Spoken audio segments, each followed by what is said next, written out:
Hi guys, there are probably some mistakes you're making in Borderlands 4 that are just wasting your time.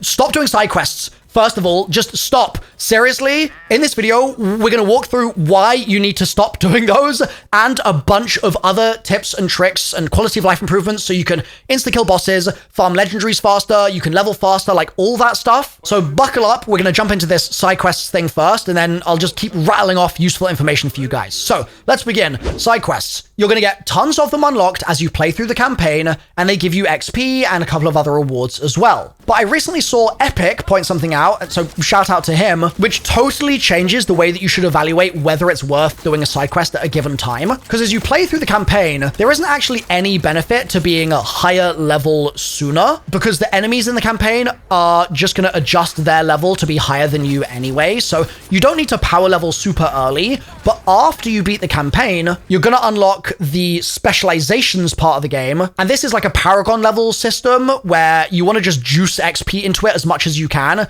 to unlock as much of this as soon as possible. And so this is where my recommendation comes to be wary of these side quests, because if you do a bunch of side quests during the campaign, then that's just going to kind of give you arbitrary levels. But instead, if you did all that stuff after the campaign, then all of that XP would be getting dumped into the specializations leveling. So you just be getting extra bang for your buck, basically. But you might validly say, well, I want to do some side quests actually, so like, is there any that I can do regardless? And the answer to that is absolutely yes. You're just going to want to make the decision based on this little icon here. So you can see this particular side quest has a higher tier of XP reward compared to other side quests that have a lower rarity XP reward on them. So I would prioritize doing the low XP reward side quests during the campaign, and then after the campaign, all of the highest rarity XP reward side quests are the ones that you should then prioritize and focus. Trust me, this will save you a ton of time leveling those specializations later in your playthrough. So next, let's talk about everyone's biggest gripe with the game, performance. I've got a few recommendations for you here. First, turn literally every setting to low. I know that sounds crazy, but the game still looks surprisingly good on minimum settings. And if you don't want to do that, I would specifically target reflections quality all the way down, volumetric fog off, volumetric cloud shadows off, and motion blur off. Then obviously you can turn on frame gen if you want as well. It will give you a little bit of input delay, but it will drastically boost your frames. So I play with FSR on quality, but I know not everyone wants to use frame gen, so that one's going to be a personal choice for you. You're just going to have to test it and find out. So I'll have some more performance recommendations later, but for now, let's talk about settings. To begin with, go to accessibility, then gameplay, and you'll have screen shake intensity there. Turn that down. Camera head bob, turn that down as well.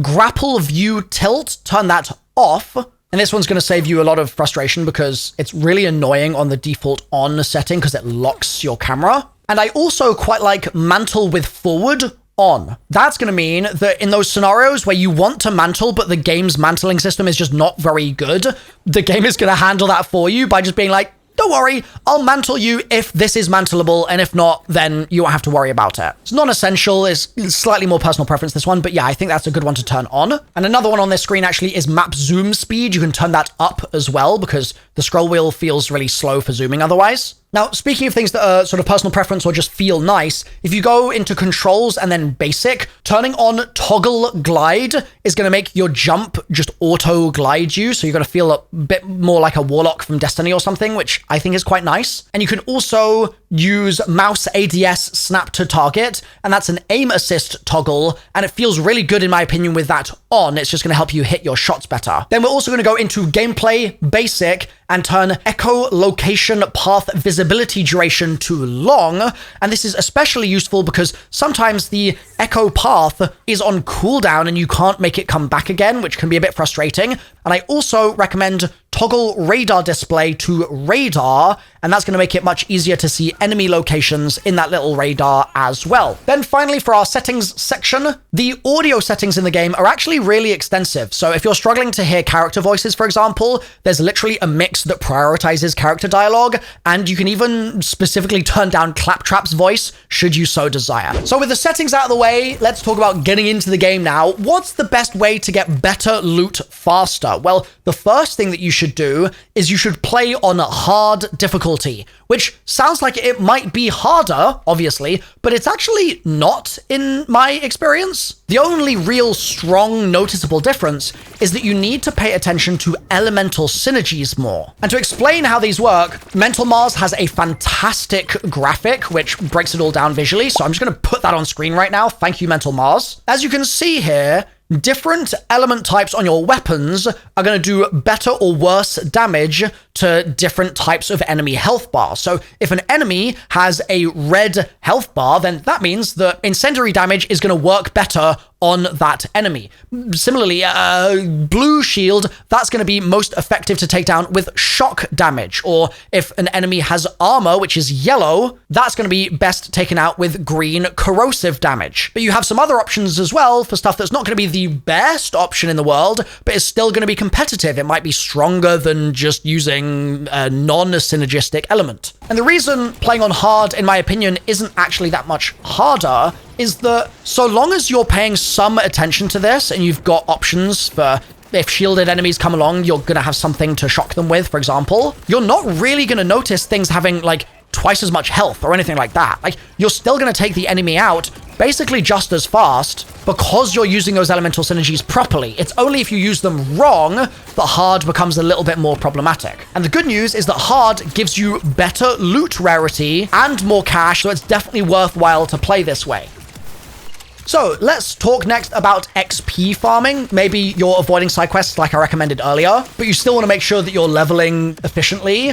I would recommend you focus on the bounties system. Now, each safe house has a bounty board with a different selection of bounty types, so it's worth also unlocking your safe houses as you go around the map. But I'd recommend specifically that you don't take the acquire or collect bounties. In my opinion, they're just a waste of your time as you have to transport items on foot back to safe houses. It's just a little slower. And so it's the patrol bounties that are the real juicers. And these give you targets that you have to kill without having to go back to the safe house. And if you get the bounty called Bounty, then that one's also good to do as well. In my opinion, that's nice and time efficient. You can also get legendary rewards from Vile bounties, which are available in Ultimate Vault Hunter difficulty after beating the campaign. So it's just good to be aware that that's an option for you at endgame as well. Now, something that I've seen a lot of people mistake is that leveling up doesn't mean that you're just going to plow through the campaign without any challenge, right? Because no matter your level, enemies are going to scale to be higher than you in any given area while you're progressing that main campaign. So you could already be past level 30 doing a main campaign mission, and the enemies are just going to be 34. Or you could be at 34 and the enemies are going to be at 38. Like, the game adjusts things. It's not like fixed levels in fixed missions. It's not the way it works. And so much more important than gaining those levels as fast as you can is just getting good gear, matching your elemental synergies, like I said, and fleshing out your skill tree as well. So what constitutes good gear? Well, we're going to be posting a bunch of different build videos on specific stuff that absolutely slaps. So make sure you're subscribed to the channel so you don't miss those in your sub box. But for the time being, let me just demonstrate how you can farm legendaries in like literally seconds. And you can do this at any level because we're going to be using a boss that you come across in like the first hour of the game. So it's all the way down south in the Fade Fields, so you don't need to be far in the campaign to have unlocked this by any means. And all you need to do is activate Moxie's Encore machine just here, which will spawn the boss in. And then the boss is going to jump in just here. It doesn't have a lot of health. And if you're using those elemental synergies as well, then you're going to cook it, like it's going to die very fast. And what's quite nice to do is have a friend sit by the Encore machine, and then you take out the boss. You'll obviously get a loot shower, but don't loot it right away. Instead, just jump off the side of the platform here. As you do so, your friend is going to be able to hit the Encore machine to respawn the boss, and you can then just float back onto the platform, kill the boss again, and rinse and repeat. And you can do this over and over. You'll be getting a boss kill like every 15 seconds. It's unbelievably fast. And so this is a good way to get a nice selection of legendaries just right off the bat. Okay, so changing tack slightly here. Did you know the customization menu isn't just cosmetic. I know it looks like it at first, but it actually has upgrades in it that will drastically change the way you get around the map. So let's go to the vehicle tab first. You're going to want to select the smallest vehicle, so there's less chance for you to bump into things, and that will be drastically easier to drive than the massive chunky things. And second, go to hover drive, and you'll notice different hover drives here change the handling and speed of your Digirunner. Now, you'll unlock these by, for example, opening reward boxes, so make sure you're opening those as you go through the campaign, but you'll upgrade them by using the corresponding weapons manufacturer. So you might have a Vladof hover drive that you'll level by getting kills with Vladof guns. And this is definitely worth checking, because as you go through the campaign, you might suddenly stumble on a new weapon type that you love using, and that will mean that a different hover drive starts getting leveled like crazy, and then you can go much faster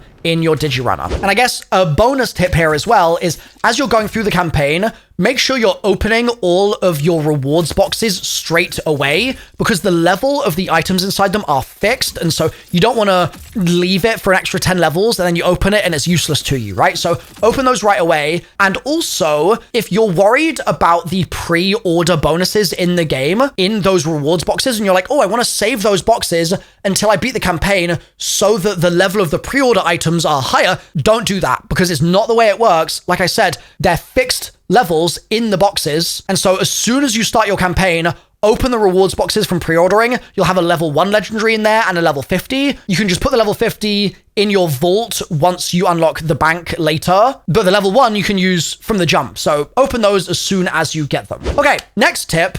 Rep kits. These are really nice to have on you because obviously you can just get an injection of heals straight away and bosh, you can keep moving. That's great. But there are two things that I think you should really strongly be considering with rep kits as well that are not just your instant heal quantity. So first of all, some rep kits give you heals over time as well as that initial instant heal. And so it's a great idea to try to find rep kits that give you a bit of both, like a bit of an instant heal, but then also a continuous heal after that point. So that's the first thing just to look out for. But the second is that some rep kits are going to give you crazy benefits after you've used the rep kit. So they'll increase your reload speed or your movement speed or your crit percentage or all sorts of stuff. And it basically means that you can think of the rep kit not just as a heal, but almost as some kind of ability enhancer for other things in your kit. Like you're about to fight the big boss, you're trying to nuke it in 10 seconds, you weirdly should be using your rep kit first for that passive buff. So keep an eye out for those extra little stats that they'll have as you're doing your looting. Don't only look for their heal quantity.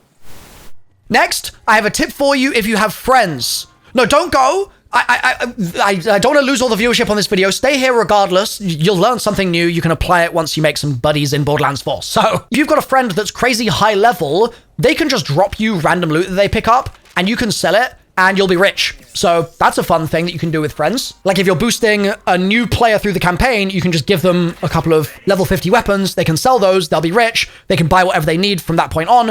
It's just a nice quality of life thing. And you can also customize the difficulty per player. So you could be on hard mode while your idiot friend that doesn't know how to match elemental synergies could be on easy. And they're going to get worse loot than you, but you deserve better loot because you have opposable thumbs and a functioning brain. So it's a good thing that you're getting rewarded more, and it's nice that you have the option of which difficulty you individually want to play on. For our next tip, let's talk about inventory management. So just off the jump, I really recommend looting bad items as junk with the dedicated button that it gives you for that. Don't just pick it all up and then tell yourself you're going to mark it later. There's too much junk in this game for you to be doing that sort of thing. And if you've got all this stuff marked as junk, you can mass sell all of your junk at once with one button press. This isn't Destiny. You don't have to go one by one, thank goodness. And you can do that at vending machines as well. So you can go up to a random like weapons machine or whatever and just hit Q if that's your dedicated button and all your junk will go. It is wonderful. And second,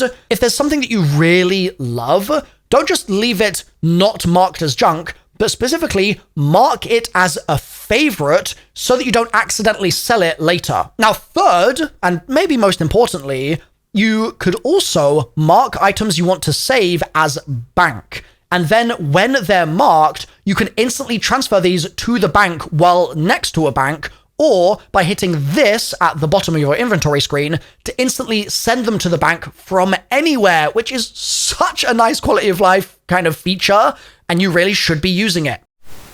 Next, another tip is when you're leveling your skill tree, if you click on something that you want to upgrade in the skill tree and you panic and you're like, oh my God, I didn't want to actually level that after all, you can just hit the undo button in that moment and get that skill point back. And that means that you don't have to then spend the money to fully respec your skill tree, but that option is also open to you, so you're not locked in to using the skills that you select that very first time. You can just respec any time should you so desire.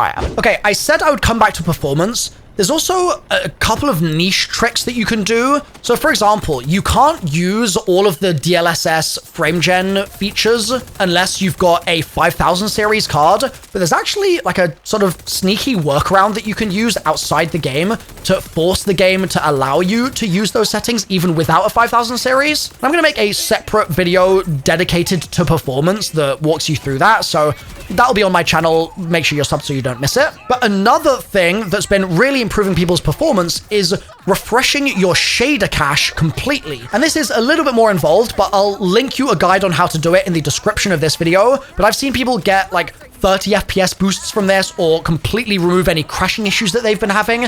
So this might be worth investigating as well if you've got a good system that should be able to run the game, but it's running into loads of weird issues. Give this a try and let me know if it works for you. It's linked in the description. Next, this one's pretty niche, but as you're going through the campaign, you're going to get the option to start unlocking silos and safe houses, and those are going to be fast travel points, which is just going to make your navigation of the map much easier. So as a general thing, I really strongly recommend anytime you see one of those, you just go ahead and unlock it straight away so that you've got it for later. But specifically in the terminus range area of the map, in my opinion, there's just no good fast travels unless you do this. So you're going to make your life a lot easier if you get those unlocked. And if you can't find any, you just need to spend like an hour roaming around and going to all of the question marks on the map. And some of those question marks are going to turn into silos or safe houses or whatever that you can unlock. So if you can't see them anywhere, it just means that you haven't been to that area yet, and so you haven't discovered that there is one in that area for you to get. Another tip in a completely different area is SDUs. Make sure that you are spending your SDU tokens as you go through the campaign. What I like to do is I get 1 or 2 pips in all of the ammo things, but the vast majority of the stuff that I'm spending on is backpack space, because I hate being in the world, running around, and there being loot on the ground that is just going to get lost forever because I can't pick it up to sell it. So that's my personal preference for this. And the nice thing about this, I guess maybe there was a connection to that previous tip after all, is that you get more SDU tokens from doing those silos, and you also get them from things like collectibles that you can find around the map as well. Now, another thing that's really nice in a different area is that if you're going through the campaign and you're playing as Vex, for example, but you hear from your friend that like Rafa is really fun to play, you don't need to worry about leveling Rafa all the way from level 1 to level 30 after you've already done it on Vex. Because once you beat the campaign on one character, you can start other characters from level 30. Like it jumps you, it skips you through to level 30, and it gives you a bunch of gear for free. So that's a great option if you want to start extra characters. Just finish the campaign on one character first. Next, a general tip for considering what gear is best. I think it's very tempting a lot of the time with weapons to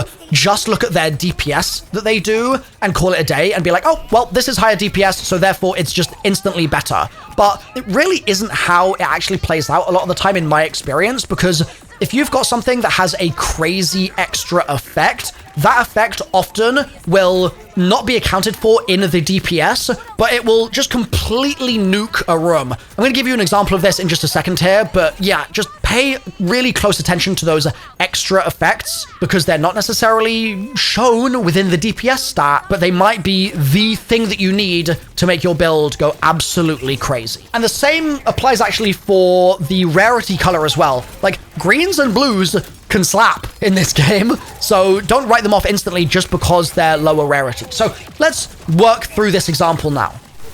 I want to insta-kill some bosses. That's what I want to do. So I'm going to use this shotgun with spread launcher, which fires a spread of grenades. I'm going to use a green rep kit. I told you that you didn't need high rarities. A green rep kit with amp, where on use, it's going to grant increased damage of the next shot by 200%. And I've also got another option, which also has enrage as well, where on use, it grants plus 30% damage for 10 seconds. But just amp is fine if that's all you've got. Then I'm also going to use a shield with amp, and this is a slightly different amp. When energy shields are full, shots drain 28% of those shields for 100% gun damage. Then I've got a blue throwing knife on. The throwing knives in this game are so good. They so often have such crazy, like, passive effects that they have. So with this one, it's going to increase the damage taken by the impacted target by 15% for 10 seconds. So it's basically a weaken applied to a given enemy. And so then all I'm going to do is I'm going to use my rep kit to get my passive buff.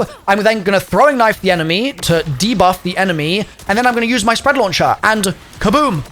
It just gets nuked. It's crazy strong. Another option, if you want to build into it, is to use the same setup as above, but use an amp shield and use the Vladoff enhancement that gives you a boost to your Vladoff underbarrel damage, and then use a Vladoff SMG with an underbarrel taser, and you can throw your throwing knife, just like I said before. Obviously, you'll proc your amp shield as well, and then use your underbarrel and aim it at the crit spots for the boss as well. Don't just sort of shoot it randomly, and this will literally insta-kill any blue bar bosses, because again, you're using weapon synergies here, and so you're using shock damage from the taser on a blue shield, and that means it's extremely effective and the boss just dies straight away. It's wonderful. So if you want to see more specific build videos like this and more tips videos like this one, then I've got those linked on screen right now, but make sure you're also subscribed so you don't miss these videos in your sub box as I post them. So hit sub, then click through, and I'll see you on those other videos.